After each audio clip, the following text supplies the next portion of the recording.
Kenapa muncul ujub, muncul riak dan sebagainya? Tidak sedikit. Teman-teman dakwah itu seperti itu, tidak sedikit. Disinilah yang harus kita ketahui. Tidak panjenengan semua yang hanya hadir di taklim, tetapi yang ngisi pun juga harus hati-hati. Bukan berarti kayak kami yang ngisi itu terus merasa dihormati dengan jamaah. Enggak, saya malah ngajak semuanya itu teman semua. Assalamualaikum warahmatullahi wabarakatuh. Waalaikumsalam warahmatullahi wabarakatuh. Amin ya Allah, amin ya rabbal alamin.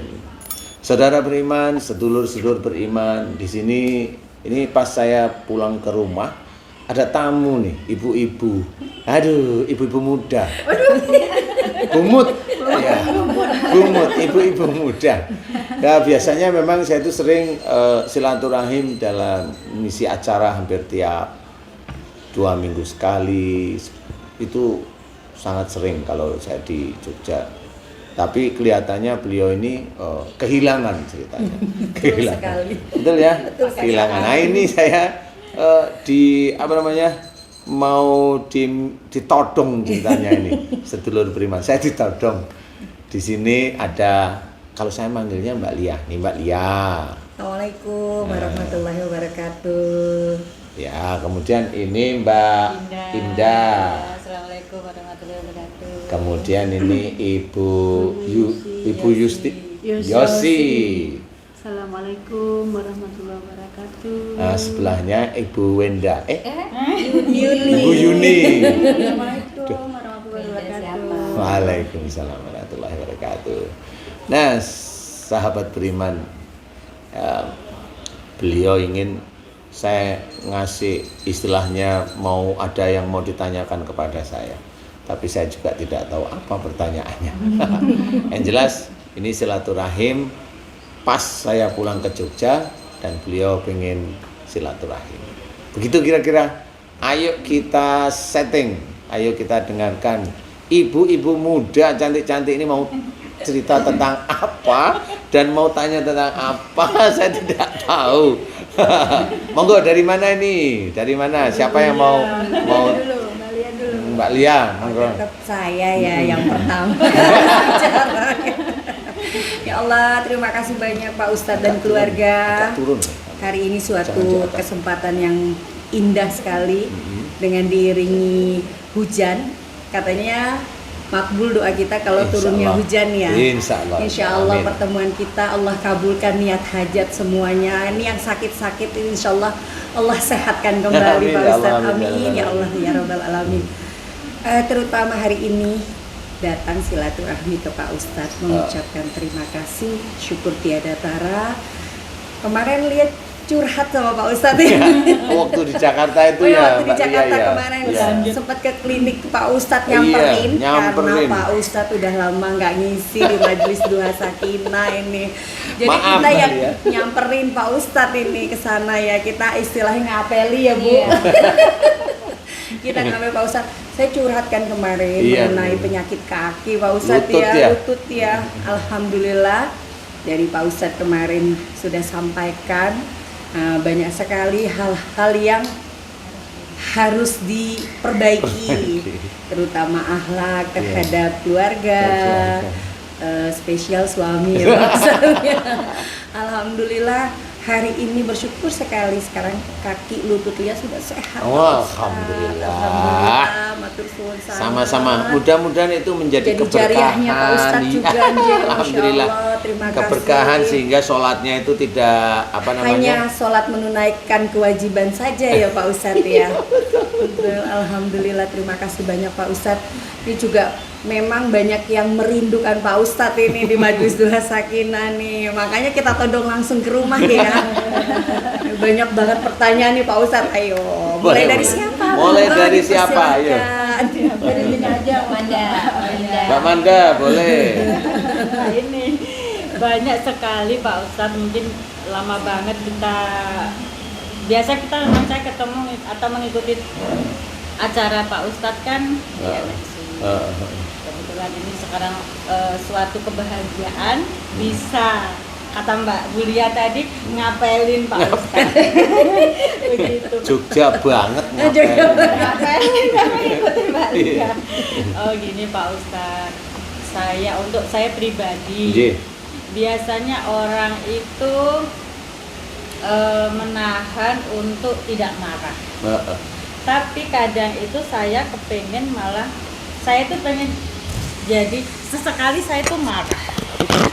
Ya biasa berhubungan dengan suami. Mungkin satu kesalahan yang saya tuh harus marah. Tapi kenapa saya itu marah itu tidak bisa, atau mengungkapkan sesuatu itu nggak bisa. Tapi saya ingat lagi yang pernah disampaikan Pak Ustadz, jangan menahan. Contohnya Jangan itu menahan, jangan betul. menahan. Mungkin yang kita rasakan gejalanya itu mungkin kita merasa hati kita sesak. Betul. Nah, dari situlah banyak ilmu yang saya dapat dari Ustadz Dani itu, yang saya rasanya itu untuk keseharian saya. Sekian lama saya mengikuti ilmu-ilmu tausiah dari Pak Ustadz itu, yang benar-benar di hati saya itu benar sangat mengena sekali. Alhamdulillah. Kalaupun saya itu koreksi dirinya itu saya nggak boleh marah, tapi kalau menahan tapi nggak ada merasakan sesak, berarti saya tuh lulus dari rasa yang menahan. Gitu loh Pak Ustadz. Gimana ya, saya ini agaknya karena ini yang saya alami, jadi rasanya agak bergetar itu. Ini saya senang banget ketemu Pak Ustadz, ini nanti solusinya bagaimana gitu. Saya cuman penasaran dengan saya sendiri. Saya ini orang yang sabar, masuk walaupun sedikit dalam kategori orang yang sabar, atau orang ini saya itu menyiksa diri saya sendiri. Saya nggak bisa membedakan. Karena kalau suatu ketika mungkin suami saya berbuat satu kesalahan menurut saya itu yang harus koreksi diri. Kenapa? Misalkan gini, kenapa sih saya kok yang nggak Papa buat salah, tapi kok saya enggak. Apalagi rasa yang mungkin mau saya luapkan setelah beliaunya menyadari dengan kata maaf ya Ma, itu rasanya saya tuh langsung mungkin dari atas tower saya langsung blok. Berarti saya itu yang salah. Kenapa? Padahal satu kesalahan itu yang benar-benar mungkin itu udah nggak bisa dimaafkan gitu. Tapi saya selalu, oh iya, saya yang harus koreksi gitu loh Pak Ustadz. Jadi yang selalu mungkin pernah suatu ketika dari Pak Ustadz itu menyampaikan sakit hati, sakit apa itu dari diri kita sendiri. Yang bisa menyembuhkan itu diri kita sendiri. Yang selalu saya pakai, saya pegang itu. Saya sakit kepala atau lutut saya sakit atau saya kepala itu rasanya dari saya sendiri. Nah itu yang setiap harinya itu saya berusaha memakai apa yang sudah pernah saya dengar, kebetulan itu memang dari Ustadz Dani. Yaitu makanya saya sering cerita sama Mbak Lia, aku tuh orang yang bagaimana sih, apa terlalu sabar, pengen sekali marah. Itu pengen, saya nggak bisa itu, makanya saya kategori orang yang itu aja yang selama ini saya nggak mau sakit, nggak mau menyiksa diri saya sendiri. Itu aja Pak. Pertanyaan bagus nih. Jadi Mbak Indah, Iya. Memang kalau saya boleh cerita sebagai hamba Allah itu, kita itu tidak diperkenankan untuk bilang apakah saya sudah sabar. Itu betul-betul belajar untuk tidak diceritakan, karena kalau kita itu sudah bilang saya sabar kok nerima ujian dari suami, itu malah enggak. Jadi intinya adalah kita jaga lisan ini, lisan kita itu biar tidak salah di hadapan Allah Ta'ala. Tetapi proses Mbak Indah itu menjalankan ujian, di mana ujian tersebut dari suami umpamanya, itu hal yang wajar sebagai seorang muslim. Itu sudah diceritakan bahwa kalau orang muslim itu tidak mendapatkan ujian itu sudah bisa dikatakan beriman, itu kan harus kita pahami. Jadi maksudnya adalah semua orang muslim dan semua manusia di muka bumi itu pasti mendapatkan ujian dari Allah Ta'ala. Jadi itu yang harus diketahui. Nah, ujian ini dari mana? Nah, ujian ini mulai harus dibuka. Ujian rumah tangga, ya itu biasanya dari suami atau dari anak atau dari orang yang dekat-dekat dengan keluarga kita. Itu sudah diceritakan oleh Allah Ta'ala. Wa ja'alna ba'dakum li ba'din fitnatan atasbiru. Nah, sungguh Allah ini akan menceritakan bahwa kamu ujian bagi yang lainnya. Apakah kamu sabar? Nah, di sini Allah menceritakan dan memberikan petunjuk bahwa ujian Allah itu tidak harus mendapatkan masalah yang dikatakan ujian. Ujian itu sehari-hari itu bisa menjadi ujian. Nah, pada saat mendapatkan masalah, nah ujian yang lumayan besar. Nah, yang dicatat, maksudnya yang diinginkan oleh Allah Ta'ala adalah kesabaran. Kesabaran kita itu bukan diam. Kesabaran kita itu yaitu dengan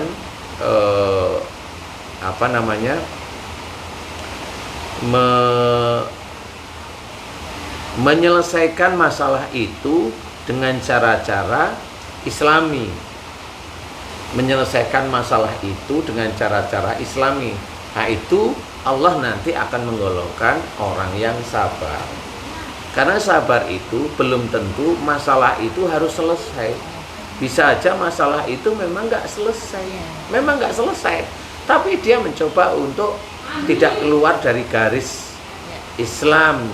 Kalau ujiannya di suami, kemudian Mbak Indah itu tidak ikut-ikutan suami. Nah, itu yang dikatakan di titik itu Mbak Indah belajar untuk sabar, tidak melakukan apa yang dikerjakan suami yang notabene itu salah.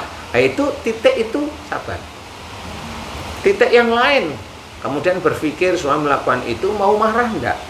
Nah, di titik itu kemudian Mbak Indah itu tidak marah dengan suami dan ngerti sehari, 2 hari, seminggu, sebulan betul-betul hati terjaga tidak marah walaupun ada kejengkelan, tidak marah.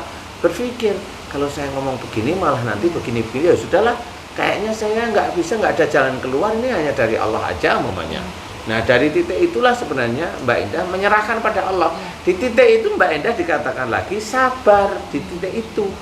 Jadi kesabaran itu bukan masalah itu selesai, enggak. Jadi per periode sebenarnya. Sehingga nantinya Mbak Indah masuk kategori orang-orang yang sabar menurut Allah. Kalau menurut kita nggak tahu. Ada yang orang lupa, kamu kok dibegituin sama suamimu kok diem aja. Nah, ini pemancing nih. Gitu. Pemancing yang seperti ini, walaupun itu teman-teman kita ya itu harus bagaimana? Ya memang namanya manusia itu tidak luput dari kesalahan. Walaupun dulu mamanya nikahnya ya baik, namanya kesalahan gimana sih? Manusia itu kan kesalahan fatal. Lah fatal itu tergantung dari penyelesaian. Kalau dibilang itu fatal, mau penyelesaiannya pisah, iya terserah, tidak apa-apa, itu kehidupan yang kamu inginkan pisah itu. Apakah dengan pisah ini, umpamanya sudah punya anak, bisa dia itu setelah pisah itu senang, masih bisa berjalan di relnya Allah. Walau alam kita nggak tahu, kan gitu. Tapi kalau memang ini diselesaikan dengan cara-cara yang baik, umpamanya, kemudian dengan diserahkan sama Allah. Kalau memang tidak tahu ini caranya gimana, kan kadang-kadang nggak mesti. Kalau umpamanya Mbak Ida ada masalah pasti ada saya, kan nggak mesti. Bisanya cuma diem merenung, ini kayaknya saya nggak bisa deh, kan gitu. Ya sudah, selesai doa, mohon agar persoalan ini dimudahkan selesai oleh Allah Ta'ala, dimudahkan selesai. Jadi kita nggak ngerti karena ada hal-hal tertentu yang otak kita, hati kita itu memang tidak mampu menyelesaikan masalah. Nah, kalau memang kita tidak mampu menyelesaikan masalah, yang harus kita kerjakan itu adalah menyerahkan pada Allah Ta'ala. Kalau kita tidak tahu tentang masalah itu, kemudian kita ngomong, yang kita ngomongkan itu malah salah dari syariat Islam, kita dosa sebenarnya. Kalau nggak tahu ya memang nggak, ya berhenti jangan ngomong gitu. Karena kalau kita nggak tahu kita ngomong, dosa kita di hadapan Allah Ta'ala. Nah itulah yang harus terjaga istilahnya Mbak Indah. Jadi nggak usah Mbak Indah yang lain-lain, ibu-ibu yang lain sama. Karena apa? Yang jadi masalah itu ya di titik-titik itu. Jadi kalau momennya apakah saya sabar, saya tidak ngerti Mbak Indah. Tetapi kalau itu dikerjakan karena Allah Ta'ala, mudah-mudahan itu menjadi sabaran. Karena sabar kan nggak ngerti ya, karena kan kita itu kan manusia biasa yang saya juga tidak setiap hari nemenin Mbak Indah umpamanya. Jadi nggak ngerti, saya bilang Mbak Indah sabar apa? Nggak ngerti saya. Tapi kalau umpamanya Mbak Indah cerita seperti ini, dengan nada yang kayak begini, tidak berapi, tidak melonjak, tidak drop juga, saya bisa menceritakan bahwa ini bisa aja itu menjadi jalan sabarnya Mbak Indah, jalan sabar ya, karena orang itu kalau mengingat masa dinakalin suaminya itu kan ada menggebu itu cerita itu kan iya berapi-api, itu kan ketahuan bahwa ini jengkel dia gitu, dia masih jengkel, nggak memaafkan dia jengkel lah. Proses jengkel ini tetap dinilai oleh Allah Ta'ala. Enggak terus jengkel itu terus ngomong, lah kan saya disakiti, kan normal saya marah. Loh, persoalannya itu bukan disakiti, persoalannya itu bisa enggak menyelesaikan itu ada di garis Allah dengan tenang, menceritakan ya tenang. Kalau memang tidak tahu jalan keluarnya ya serahkan sama Allah. Kan ada cara-cara tertentu yang harus kita harus kita kerjakan. Nah kalau kayak Mbak Indah bisa seperti itu menurut kacamata manusia, yaitu bisa dikatakan sabar. Kacamata manusia, kacamata Allah, wallahu alam, saya nggak tahu. Nah kemudian kalau mamanya suami sudah minta maaf, kemudian saya bisa amblek istilahnya ya, terjun gitu. Kalau menurut saya itu yang terbagus. Nah itu yang terbagus. Jadi menurut saya, nah inilah istri yang baik. Nah kalau istri yang baik seperti ini ya, kalau ketemu sama suaminya ya suaminya harus berkaca, kamu punya istri baik, ngapain kamu sia-siain, kan gitu kalau saya loh ya. Nah itu juga harus pembelajaran, bukan hanya cuma belajar ngaji itu Mbak Indah aja, suaminya juga iya. Karena ujiannya suami itu makin banyak malah di luar itu. Lebih besar loh Mbak Indah itu cuma paling ngaji, ditaklim, lah apa yang dikerjain Pak di rumah sama anak-anak. Nah kalau suami nongkrong di resto aja udah matanya kemana-mana. Ini suami yang lain loh ini, kemana-mana gitu ya. Yang lain pokoknya bukan suami saya. Kan yang lain makanya saya bilang yang lain saja. Bukan suami. Kalau pokoknya Mbak Indah bilang, kalau suaminya gimana? Wah, lebih ngeri lagi. Saya nggak berpikiran, pokoknya saya berpikirannya kalau di rumah suami saya. Ya, benar. Kalau di luar saya hanya mendoakan jagalah suami saya. Ya, itu ini seneng saya. Jadi saya nggak tahu dari mana ini. Pak Ustadz sering saya tuh, memang saya betul, tuh betul. sering sekali pokoknya tausiah Pak Ustadz itu yang bener-bener saya itu begini loh. Hidung saya bumpet aja, saya kurang bersyukur dengan kenapa udara nggak bisa masuk. Iya gitu. betul. Saya nggak harus minum, saya untuk obat itu kesekian kali. Betul. Jadi dari saya sendiri, kenapa sih tadi itu saya gini-gini gitu. Ya itu makanya saya terlalu orang yang harus selalu koreksi saya sendiri. Boleh, itu malah lebih bagus. Makanya saya tuh, ini saya kok bisa kayak gini. Nggak apa-apa. Sesekali tuh saya pengen marah, kadang itu ya itu. Malah saya semakin nggak bisa marah, semakin banyak suami saya yang kadang itu guyoni saya biar muncul kayak biar kamu tuh marah loh mah, gitu loh Pak, saya yang jadi jengkel saya itu mama. Lawang disuruh mancing, dipancing marah kok nggak bisa marah kok jadi jengkel. Feeling saya tuh kayaknya hanya dipancing-pancing biar marah atau saya gimana ngomel, saya kan nggak bisa. Iya nggak usah. Terus saya gini, oh ya sudah kalau memang kayak tambah mantul beliaunya. Jadi makin gitu lucu. Jadi memang, tapi memang cerita Mbak Indah memang benar. Jadi kalau di rumah suami, kalau di luar didoakan agar dilindungi. Itulah yang benar. Jadi saya sendiri mau marah sama istri saya itu juga bingung. Kalau tiap pagi ambil HP terus ngapain kamu main HP gitu. Bukannya curiga sama istri saya, enggak. Saya lirik itu, lo kok ngirim transfer aja gitu. Pak Ustadz. Iya. La ilaha illallah gitu. Ya sudahlah. Karena waktu dilirik itu untuk apa itu? Untuk ini Mas, itu untuk apa itu? Ya sudah bener ya, ngapain saya marah kan gitu ya. Ya sudahlah, itu kerjaan istri. Kan gitu ya. Jadi intinya insya Allah nggak perlu marah, selesaikan masalah itu dengan baik.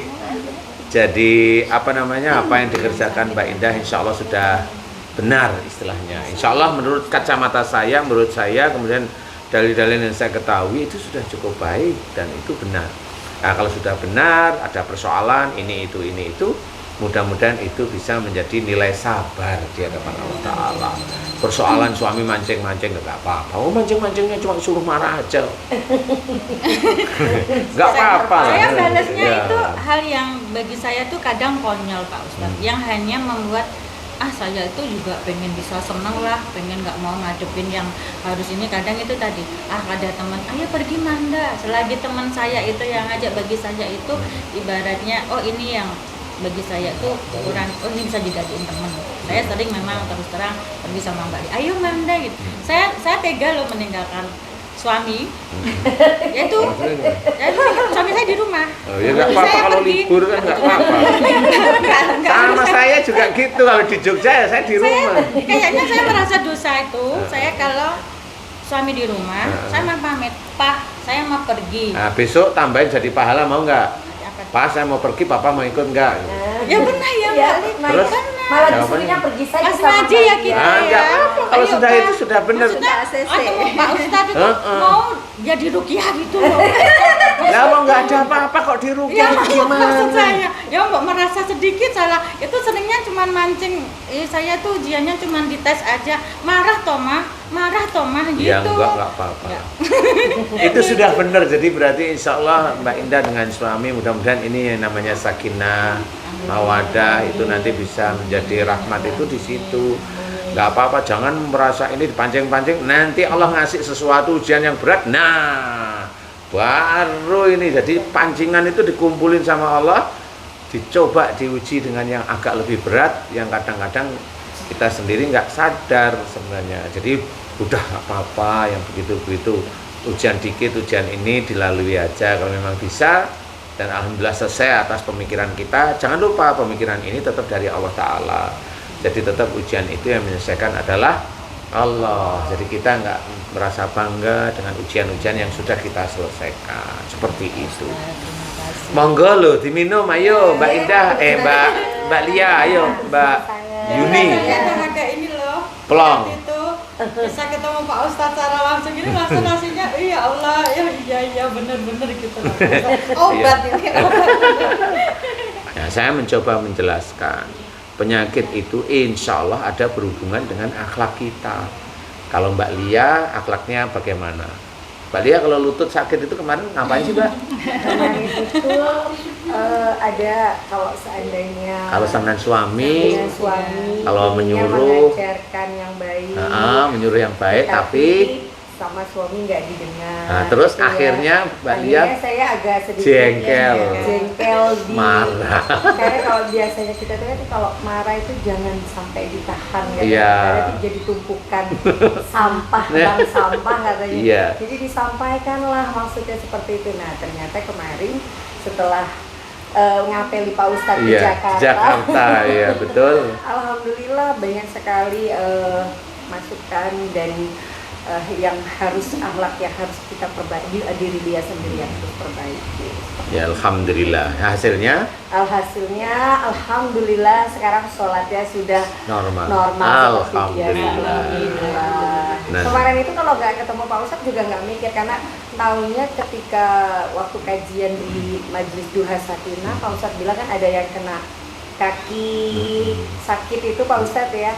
Itu antara orang tua pikirnya dia apakah terhadap orang tua. Nah dari sana kita ketemu itu Pak Ustadz menjelaskan bahwa dari suami baru ingat, oh iya Baru sadar. ke arah situ bukan ke Insya arah Allah. orang tua. Tidak di posisi ke orang tua Iya. biasanya. Memang ada beda-beda sih. Iya. Ada yang ke orang tua, ada yang dengan suami. Intinya itu kalau kaki kanan menyuruhnya baik. Kebaikan ya Pak Ustadz bilang Ya, gitu kan. insya Allah kaki kanan itu menyuruhnya kanan ini menyuruh baik. kebaikan tetapi ya tidak Tapi harus dengan marah ya Iya, Pak Ustadz tidak harus ya. dengan marah, kaku-kakuan gitu. Kalau kiri, dikit-dikit marah malahan. Oh, lebih parah marahnya itu Pak Ustadz. Iya, kalau kiri itu nyuruhnya bukan dengan kebaikan, nyuruhnya itu langsung maunya marah. Gitu. Jadi kalau maunya nasihat itu kanan, nasihat kanan, semua yang di kanan ini sebenarnya maksudnya menyampaikannya, melakukannya itu baik. Iya. Tapi karena kita manusia ya kadang-kadang kebawa emosi, betul. Nah ini maksud saya. Akhirnya nggak bisa mengontrol. Akhirnya tidak bisa mengontrol, akhirnya itu yang terjadi, padahal detik demi detik, menit demi menit yang kita lakukan, umpamanya kasus seperti Mbak Lia ini, akhirnya kesalahan itu kan kadang-kadang ini Mbak Lia aja dulu ya, saya ceritain ya.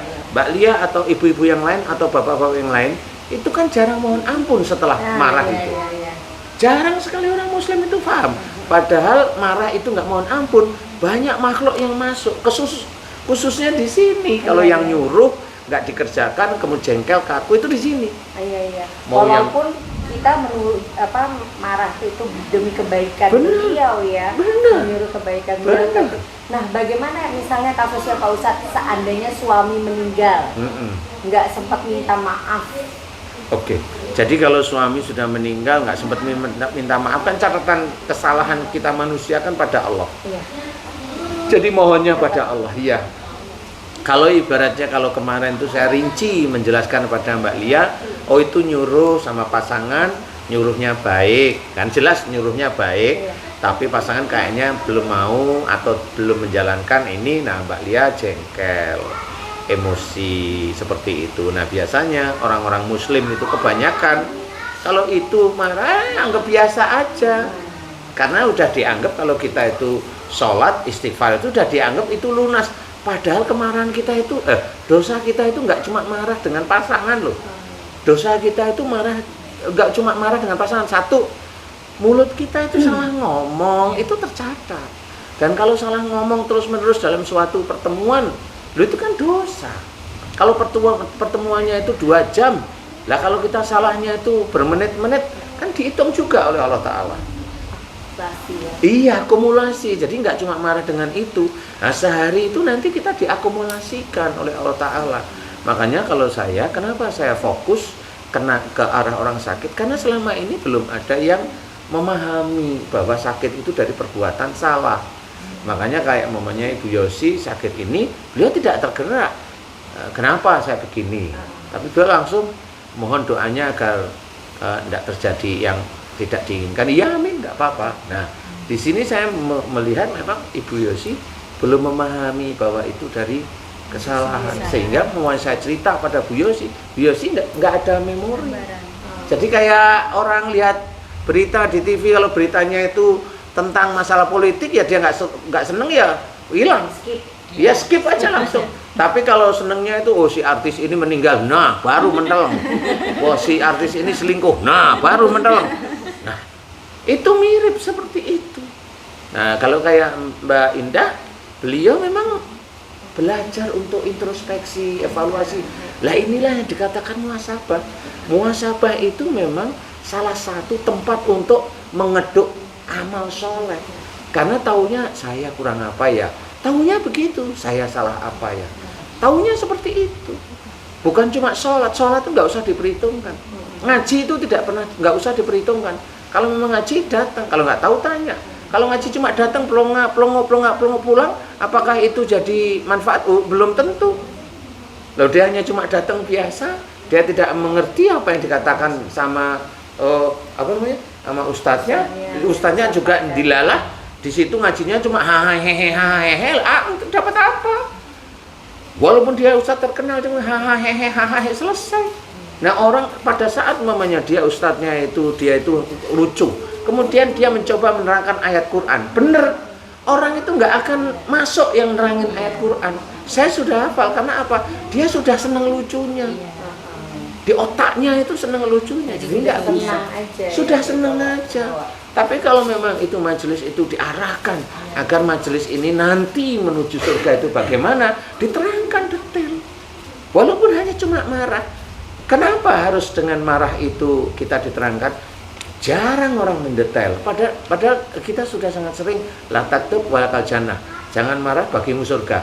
Sebelah mana orang tidak marah itu bisa masuk surga? Mana coba? Oh, ini yang harus diyakini. Loh iya, tapi jelaskan sebelah mana.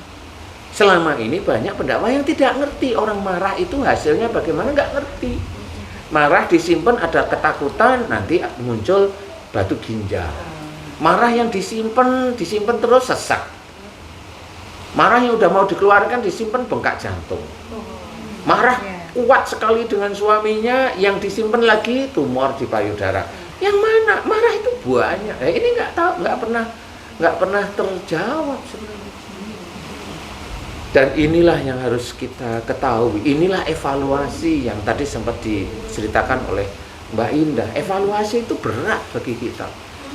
Kemudian bagaimana kalau umpamanya ibu panjenengan semua bekerja umpamanya. Bekerja itu bisa jadi ibadah. Yang sebelah mana bekerja ibadah? Kalau kita melakukan pekerjaan tanpa bismillah, mana ibadahnya? Nggak ketemu. Dengan bismillah itu hanya karena Allah. Itu yang harus tahu. Nah, kalau sudah kita bismillah, berarti di dalam pekerjaan mudah-mudahan tidak ada unsur nyenggol kiri, nyenggol kanan. Kalau ada sesuatu diambil, lah itu kan kontrolnya di situ. Tapi tidak banyak diceritakan. Sehingga orang bekerja biasanya tanpa bismillah. Lah kalau itu nggak diterangkan, nggak akan dapat pahala besok di akhirat. Sia-sia. Lah karena apa? Karena yang nerangin itu senengannya gojek, bercanda mulu, ngejek yang di sana ketawa, ngejek yang di situ ketawa. Lupa bahwa kita itu manusia, nggak usah ngejek orang lain. Ayo kita muhasabah mulai sekarang. Nah ini yang harus harus dimunculkan, bahwa kita itu hidup di dunia itu untuk mengejar akhirat. Lah kalau kita hidup di dunia itu hanya cuma cari rezeki, di mana cari rezekinya aja nggak diterangin. Yang penting jangan nyuri, yang penting jangan, nggak bisa. Itu bisa melenceng itu nanti. Tapi kalau yang nyari rezeki kontraktor itu kan pusing. Di mana dia tuh jadi kontraktor, di mana dia bisa nyuri, tapi kalau kata Ustadz nggak boleh nyuri, kan diem gini aja. Tahu nih yang mau dicuri, nah, tapi dia harus diem. Ya kalau cuma 1 bulan nggak nyuri nggak apa-apa, setahun nggak nyuri nggak apa-apa, 2 tahun. Emang besoknya kalau istrinya bilang, Pak, mbok ya beli ini, kumat di sininya. Jadi mikir dia, wah istriku punya tuntutan ini, kalau ini, enggak. Ini juga harus disesuaikan. Nggak bisa, keluarga itu yang sakinah itu saling pengertian bagaimana? Ya seperti ini, saling mengingatkan.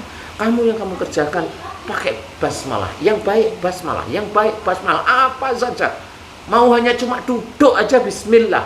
Karena dengan bismillah duduk itu mudah-mudahan diberi nikmat. Nah orang kan ada duduk itu nggak nikmat. Lah yang mana duduk nggak nikmat? Ambeien? Nggak taunya ambeien dari mana? Oh, sering jengkel sama pasangan atau sering jengkel sama orang tua tapi diem. Wah, jendal itu. Nah ini yang harus kita ketahui. Ya orang nggak banyak tahu. Kalau sudah gitu serahin ke dokter. Apakah ke dokter itu dosanya hilang? Enggak, saya bilang gitu. Karena manusia muslim nggak pernah tobat dari titik itu. Lah kenapa nggak pernah tobat di titik itu? Banyak pendakwah yang nggak ngerti. Hanya ngajarin sholat aja. Lah kerjanya gimana? Lah kerja aja dianggap ibadah. Akhirnya kerjanya nggak pakai bismillah. Nah ya sudah, akhirnya kan morat-marit. Nah disinilah kita harus memahami sebenarnya tauhid itu sangat penting. Tauhid itu sesuatu yang kita kerjakan karena Allah. Dulu kan kita sering mendengarkan Sunan Kalijogo itu bagaimana. Ya, hari dikalahkan dengan la ilaha illallah. Seperti itu cara mengajarkan. Karena apa? Tidak ada sesuatu itu memang tidak ada Tuhan selain Allah, hanya itu. Tapi kita sendiri di zaman sekarang banyak. Kita menuhankan uang. Kenapa? Saya harus cari rezeki ini. Tapi dia lupa bahwa cari rezeki ini kan ujian kita di dunia untuk menghidupi kita, untuk menghidupi istri, anak-anak kita karena Allah. Nah, kalau karena Allah itu harus mencari rezekinya juga harus beneran, harus ditata seperti itu. Nah, pada saat mendapatkan rezeki ya harus ditata beneran, tidak untuk foya-foya. Harus benar-benar ada di jalan Allah sehingga orang itu paham, oh dia benar ya. Begitu. Setelah dapat rezeki tidak cuma untuk foya-foya, akhirnya untuk pamer ke sana kemari. Lah, akhirnya kan nggak dapat yang seperti itu.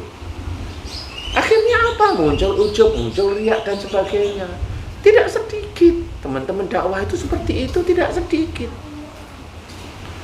Disinilah yang harus kita ketahui. Tidak panjenengan semua yang hanya hadir di taklim, tetapi yang ngisi pun juga harus hati-hati.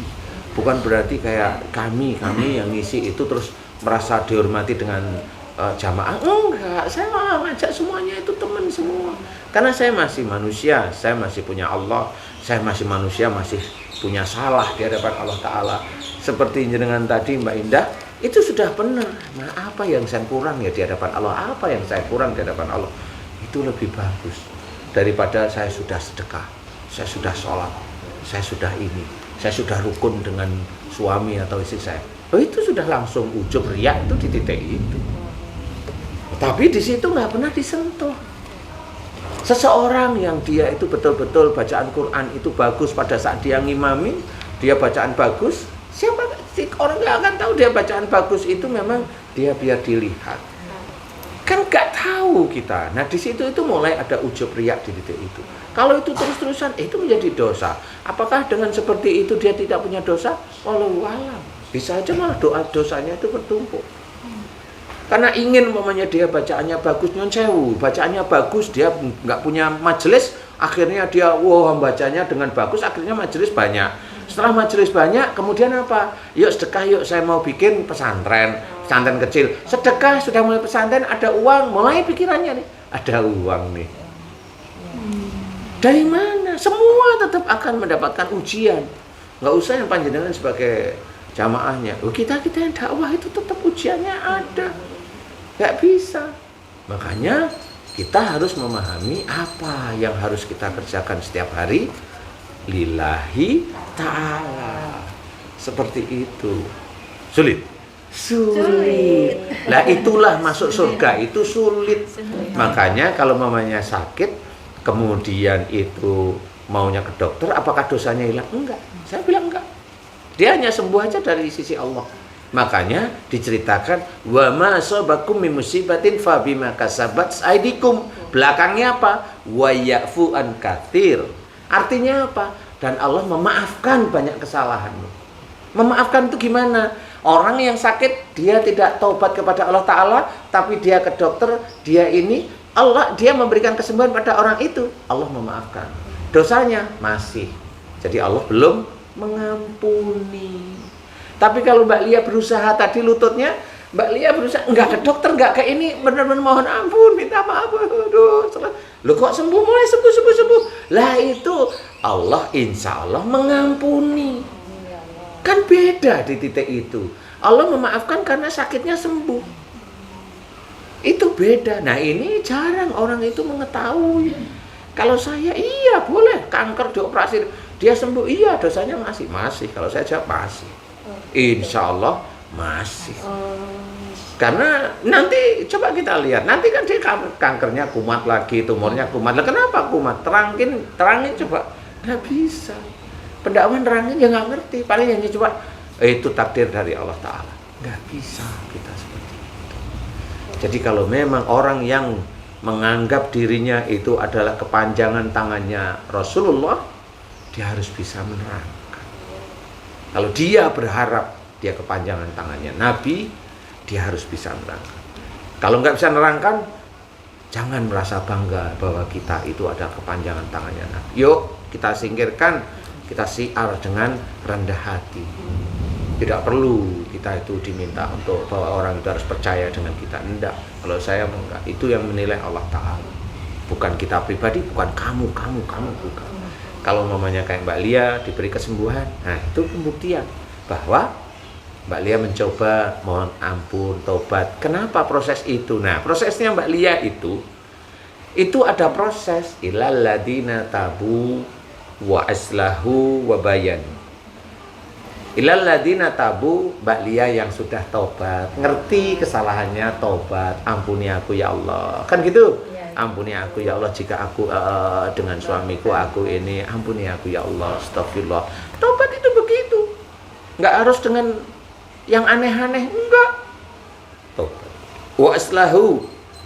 melakukan perbaikan. Nah, Mbak Lia udah tahu salahnya di situ, mencoba tidak menyentuh di titik itu. Kan belajar. Nah, ini berubah. Kemudian wabayanu memberikan nasihat kebaikan. Mbak Lia yang mimpin majelis duha sakinah mencoba mengajak orang itu berbuat baik.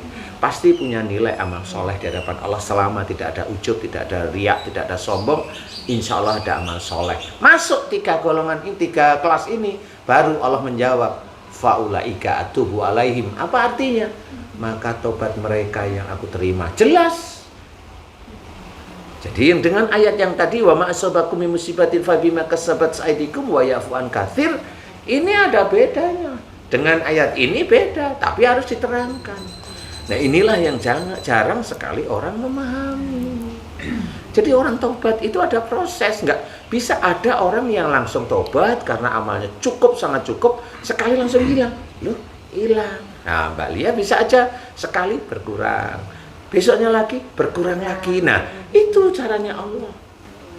Ya, itu caranya. Kalau Mbak Ria disuntik sama dokter, ya boleh, enak. Tapi nanti berapa hari kumat lagi. Nah, begitu. Kenapa? Karena memang ada sesuatu di lutut. Sesuatu itu apa? Kalau teman-teman dokter dibilang itu jin, mesti nggak percaya. Wong ilmu di negara barat nggak ada jin. Kalau saya ya itu jin. Jin dari mana? Jin dari sifat tidak baik. Seorang yang melakukan perbuatan tidak baik, jin itu pasti masuk. Seorang yang emosional, jin itu masuk. Seorang yang iri, jin itu masuk. Kalau iri berarti di otak sama di hati. Kalau emosional banyak nanti. Kalau dia meledak, marahnya meledak di jantung. Dia ngisi di daerah pembuluh darah di jantung. Dia bisa aja nanti jin itu punya karakter mengumpulkan lemak-lemak itu ada di titik itu. Nah, itu ya sama itu jin. Cuma teman-teman dokter ditembak, dihancur. Monggo lah, ya itu ilmunya beliau. Kalau saya, kamu hobinya marah. Kalau bengkak jantung, mulai ada bakteri, ada virus. Kalau saya enggak, bengkak jantung karena kamu mau marah, kamu simpen, dan itu berkali-kali. Nah, akhirnya jantungnya bengkak, emang obatnya nggak ada. Nah, kalau saya, kamu marah sama siapa sebelum analisa dokter ini bengkak jantung? Saya marah sama ini, cukup minta maaf sama dia. Mudah-mudahan itu langsung. Nah, biasanya kalau bengkak jantung, kalau dia sudah paham, mau minta maaf sama pasanganmu, insya Allah mau, Ustaz. Beneran, lillahi ta'ala, lillahi ta'ala. Jangan diulang lagi, insya Allah, Ustaz. Itu seseknya langsung hilang. Dan itu sangat cepat. Kalau Allah bergerak itu sangat cepat. Kalau itu dibilang ajaib, bukan ajaib. Allah itu sudah punya sifat kun. Jadi kita harus seperti itu. Nah, ini Mama ada yang ditanyain tuh kayaknya Pak Ustadz. Tadi pertanyaannya Kalau sudah meninggal. tadi sudah disampaikan. Kan sama Mbak Lia tadi udah jelas. Jadi mohon ampunnya kepada Allah. Iya, kalau lihat kan kayak kemarin kan pulang langsung minta maaf. Bagus. Malah Senang saya tapi malah bingung Pak Ustadz. Apa tadi gitu loh. Apa gitu malah aneh Pak Ustadz. Saya kenapa ya? Maksudnya kamu kenapa? Kayak kamu mungkin menganggapnya bahwa saya tuh aneh waktu itu ya. Nggak ada salah mungkin atau kenapa tuh deh gitu. Malah pulang dari Jakarta kok minta maaf. Kenapa tuh deh gitu. Tapi memang benar karena mohon maaf ya. Karena teman-teman muslim itu kalau marah itu dianggap biasa. Sehingga kalau marah itu keluarga itu ya ada marah, ada ini. Kalau saya enggak bisa. Keluarga kalau marah itu enggak ada rahmat Allah di dalam keluarga itu. Kalau saya gitu. Saya berusaha untuk tidak marah. Salah satunya diskusi. Tabayun, diskusi, ada sesuatu, cerita, kan begitu ya. Nah, karena memang yang kemarin-kemarin di dalam keluarga Mbak Lia itu begitu itu dianggap biasa. Ya, suami juga nggak ngerti dianggap biasa, nggak ngeh. Nah, siapa tahu kalau Mbak Lia cerita ini loh, ya Cerita. ini, nah baru ngeh. Saya bilang saya minta ridhonya ya kalau kemarin misal mengajarkannya itu ternyata tidak baik. Dalam ininya Islam itu nggak seperti itu mungkin, tapi beranggapannya bahwa itu menurut kacamata dia baik, ternyata nggak baik. Kok apa-apa malah gitu lah Pak Ustadz. Ridho ya Pak, gitu biar saya sehat. Amin, gitu amin. Ya, kan betul. Saya minta maaf juga sama Papa karena kan nggak ada ininya kecuali papa yang memaafkan Iya, saya. bener. Seperti itu ya Pak Ustadz. Ya. Bagus loh yang gini nih ya. Kalau- Berarti kan kalau ada model- wasyawiru fil amri itu kan jelas nih ya, musyawarah kamu dalam segala urusan dunia. Kalau mode menyindir Pak Ustadz, Ya jangan kalau suaminya modenya membanting gimana coba? Kan ketemu sih sudah menyindir, saya satunya modenya tuh membanting. menyindir. Misalnya suatu ketika ada tamu yang mengarah ke saya tuh ini loh yang sebenarnya ini saya tujukan ke suami saya sebenarnya. Terus akhirnya beliau dari bahasa tubuh kan kayaknya nah kena loh gitu loh rasanya tuh. Saya nggak akan melihat beliau Oh, tapi saya monggo kalau- samain tapi terus terang dalam hati saya itu hanya untuk ini loh Pak yang tak rasakan gitu loh. Bener sih kalau Itu rasanya mengena. boleh. Nggak dosa kan Pak Enggak, Ustadz? itu kan tergantung ya. Kalau saya itu juga sering menyindir istri saya juga dablek. Dablek. Kayaknya terus Tetep nanti aja gitu ya. bahasanya terus saya terus bersyukur, wah ternyata kena. Itu tadi dengan mungkin bahasanya yang mungkin saya dibelai. Oh, ternyata ini loh tadi yang saya Hasil sindiran ya. Jadi di Sindir situ- aja terus ya, Mbak. Ya, kalau ada ke arah sana Pak Iya, iya. Ustadz. Ini hanya menyindir para suami yang nonton YouTube aja. Jadi harus peka dengan istri. Soalnya kadang itu yang apa yang saya rasakan mungkin saya sampaikan kalau di waktu yang bener. tepat itu nanti kan malah timbul masalah Bener. baru. Jadi Bener, saya bener, nggak bener. mau memakai mode itu. Saya lebih baik saya mau menyindir saja. Nyindir deh. halus lah ya Nah, maksudnya. tapi itu tidak harus seketika itu. Misalkan itu saya senang Benar, orang benar. itu yang memending waktu ibaratnya. Saya kan nggak tahu beliau tuh dalam kondisi masuk Apa? rumah itu capek Oh, atau ada sesuatu. Jadi harus yang di rumah itu mengerti gitu. Jadi sering yang saya menahan, tapi ya itu tadi koreksi saya. Kalau saya menahan tapi tidak ada gejala yang muncul, misalkan saya tetap berarti saya aman. Aman. Saya Itu selalu marah kok seperti sebenarnya. itu. Kalau hanya cuma diem itu kan nggak harus marah. Ya. Diem itu hanya mikir, ntar aja nanti aku mau nyindir gitu. Boleh sebenarnya itu. Tapi pertanyaan saya nih, uang bulanan yang megang Mbak Indah bukan? Harus saya. Iya harus Mbak Indah ya. Harus saya. Oh ya.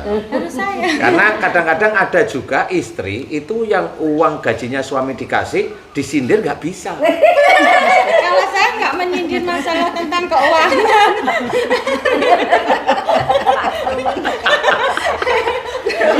Kalau megang kamera mau ketawa nggak bisa. Aduh kayaknya salah deh. Waduh. Iya, jadi intinya boleh aja sih ya. Intinya boleh aja nyindir, selama nyindir itu tidak kasar, tidak nyakitin hati, itu boleh. Ya kalau saya nyindir itu, saya nggak tahu nyindir. Udah belum? Gitu kalau sama istri saya. Belum ya udah diem. Ya, belum ya. Enggak, kalau itu nggak nyindir tanya aja sih ya. Intinya menyindir ini tidak menyakiti hati gitu Mas. Ya, boleh sih. Silahkan, apalagi si pasangan itu mulai paham kalau istri saya sudah ngomong begini kayaknya arahnya ke saya, boleh-boleh aja kalau saya sih. Itu sama seperti kayak kalau suami sama istri agak keras, agak kaku itu bilang, saya nggak marah sama kamu kecuali saya tegas. Tapi kalau kamu memang nggak salah, ya kalau saya ngomong kasar, nah, tolong saya ingetin. Nah itu keluarga bagus yang seperti itu. Jadi bukan keluarga itu yang bagus di hadapan Allah itu diem-dieman, enggak. Saya nggak yakin diem-dieman itu bagus. Karena apa? Loh, sesuatu yang harus dikerjakan dalam keluarga itu adalah komunikasi. Iya, yang baik. Komunikasi menuju mana? Menuju Allah. Wong kita hidup itu untuk akhirat. Lah kan tetap harus ada komunikasi. Kalau nggak ada komunikasi, mana bisa dapat akhirat kalau hanya cuma kita ngandalin sholat. Kita ngandalin sholat itu belum tentu sholat kita diterima. Nah inilah yang harus kita pahami. Jadi kalau mamanya kita itu alhamdulillah, nah ini ya kalau saya ya, alhamdulillah sudah diizinkan bisa menjalankan sholat oleh Allah Ta'ala, baik yang wajib maupun yang sunnah. Ya jangan merasa kita itu ahli sholat, udah dosa deh kayak begitu. Mending kita kerjakan aja biasa. Nyun sewu, kadang-kadang kita di teman-teman kita sudah tahajud, ayo konco-konco tahajud yuk, ya itu ya jangan, itu menandakan saya sudah tahajud. Nggak usah yang seperti itu, karena teman-teman apalagi teman-teman ngaji itu kan begitu, itu kan sudah menjadi apa namanya yang harus dikerjakan, maksudnya bukan harus ya, menurut saya mereka sudah pada tahu mana yang mereka butuhkan. Mereka butuhkan seperti mamanya kayak tahajud, mereka sudah butuh tahajud enggak?